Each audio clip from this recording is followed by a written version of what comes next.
Hey guys, so I'm making this video to try and discuss some of the ideas I had surrounding the Fermi paradox and the question of like where are the aliens uh, that scientists I think tend to overcomplicate.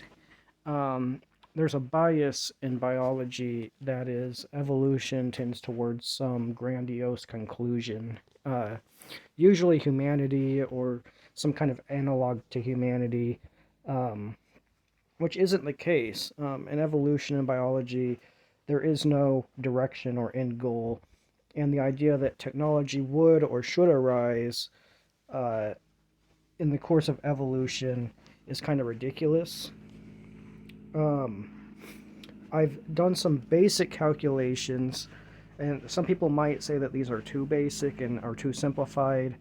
Um, my goal here was to simplify why I think we haven't seen aliens and probably won't see aliens with technology. And I'll explain why that is throughout the course of this video. This might be kind of boring because I don't have a video editor.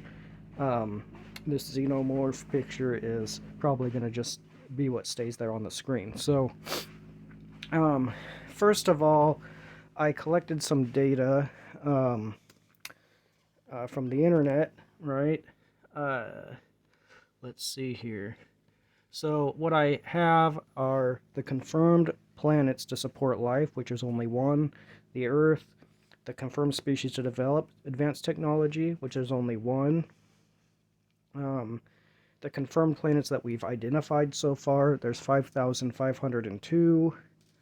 Of those over 5,061 are thought to be habitable, potentially, and of those, over 5,024 are thought to be super habitable, meaning that they are more conducive to life than the Earth is.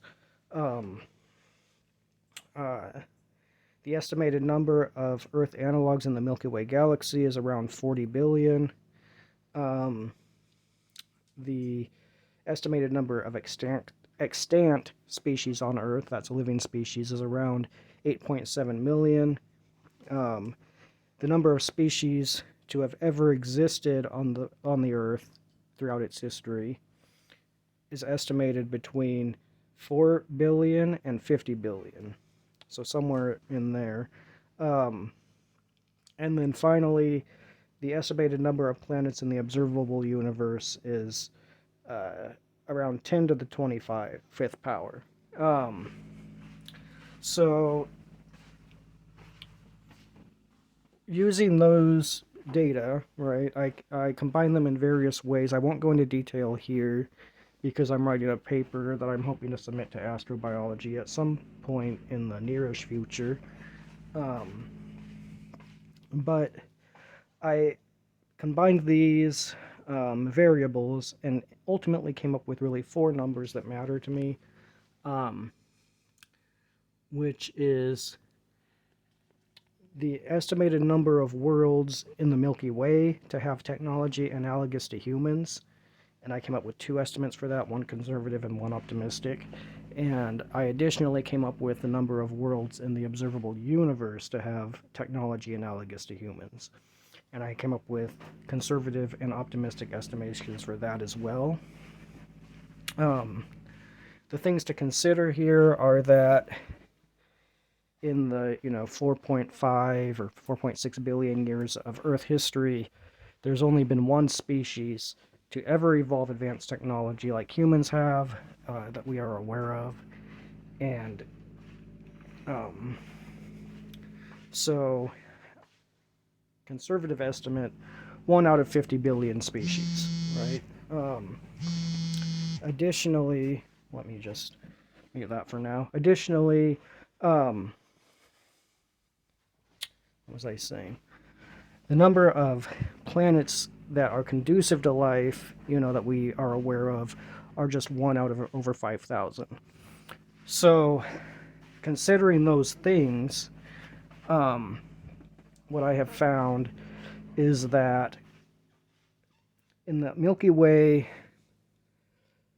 odds are that there are no planets with advanced technology aside from humans. The conservative estimate on this number is 6.34 times 10 to the negative 7. The optimistic estimate is 2.015 times 10 to the negative 5. So very, very small numbers, not quite zero, but very close to zero. And those are my estimates for the number of planets, which you cannot have small decimal values of a planet. So I'm rounding that to zero. Okay. As far as the observable universe goes, my conservative estimate is around 158 million planets that could be expected to have advanced technology, and the optimistic value I came up with is around 5 billion planets with advanced technology. And to me, that's not really surprising, and the reason is that technology is really kind of a handicap or a crutch, biologically speaking. Most animals, in general, most living things, are biologically designed, I should say, not really designed, that kind of implies creationist views, but they are molded through evolution to be the most efficient they can at the things that they do. And sometimes not the most efficient, but to be efficient enough to get by, right? And the thing with technology is that the animals that have technology use it, really being humans, use it to enhance their own natural abilities beyond what they would normally be. And that goes from something as simple as the tread on a shoe, helping you, not lose your balance on icy ground, to computers that do these huge, massive computations, or run simulations thousands of times to collect scientific data. So technology really is not a natural. I mean, in the sense of humans, we did naturally come to the end road, I guess you could say, of having technology. I don't like using that phrase or analogies to it when I'm speaking of biology, because like I said in the beginning of this video, there is no destination. It just so happened that human beings were biologically inept at whatever new environments they moved into, but fortunately had the brains to fabricate clothes and other things that prevented them from dying, right?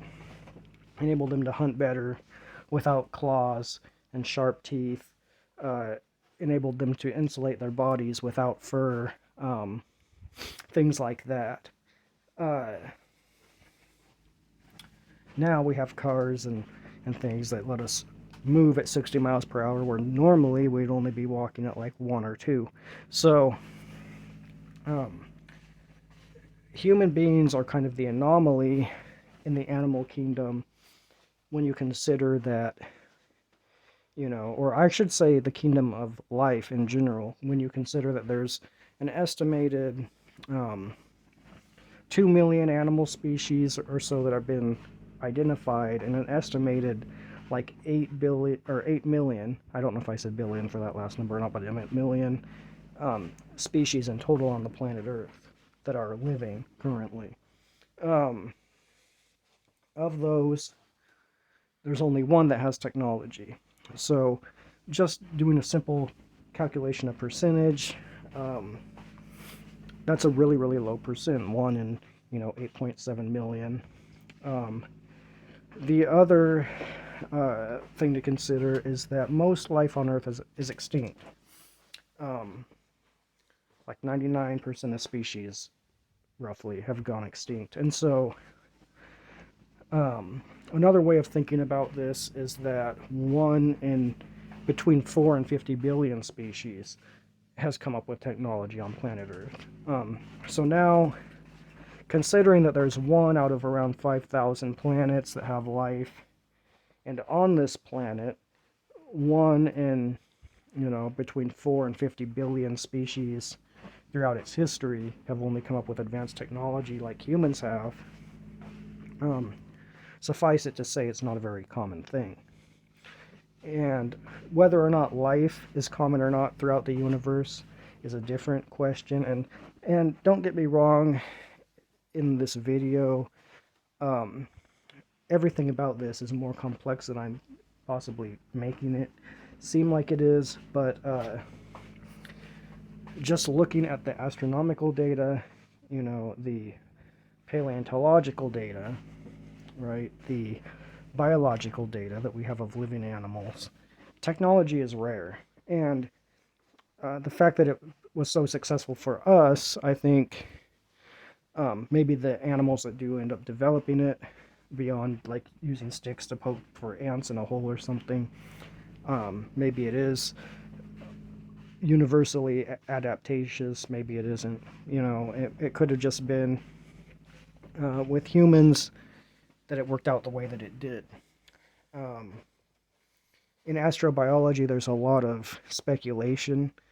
Uh, it's hard in a lot of ways to consider it real biology because there's a lot of unknowns. And I'm trying to bring in this real empirical data that we have collected from Earth, which is the best analogy we have for an alien world. Similar to looking back in deep time, I'm a paleontologist through education and training. So that's where I'm coming from, right? And looking back in deep time, we say that the key to the past is the present, and the opposite is also true in some ways, where that can probably be said of deep space as well, where when thinking about alien worlds and how they may be, or why we haven't encountered aliens potentially, these are things to consider, is that how rare is technology on Earth, and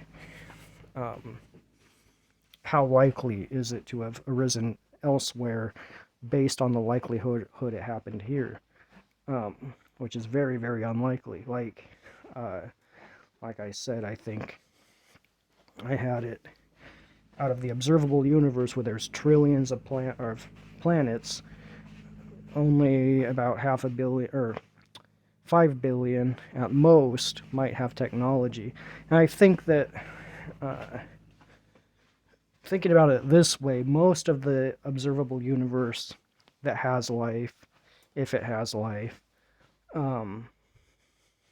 is probably microbial, or possibly like, animals and other dinosaurs and other animals, right? Where you might have multicellular life,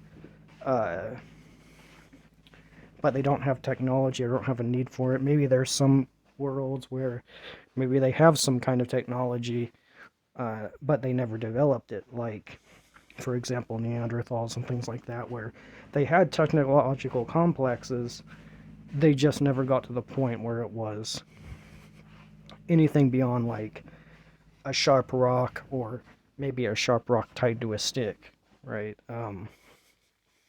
And it's kind of depressing in a way to think about, because there's always the question, are we alone in the universe? And I think the answer to that question is no, probably not. But that advanced civilizations are so rare and probably so spread out that the possibility of ever encountering one is slim to none. And the calculations I were doing were based off the probability of, or the number of potential worlds that would have technology comparable to humans, right? That maybe don't have the ability to travel through space, like is shown in the movies or whatever, but that would have the ability to potentially send out like radio signals, and maybe start thinking about communicating with other civilizations.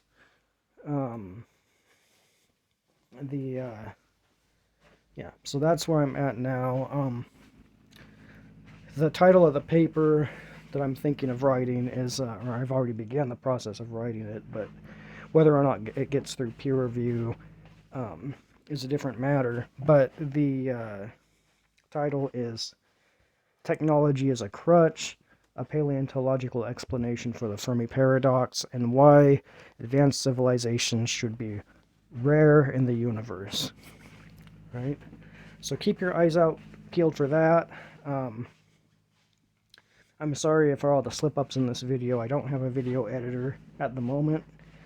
Making videos isn't really something I do, but I kind of wanted to put my thoughts and opinions out there and see what other people might say.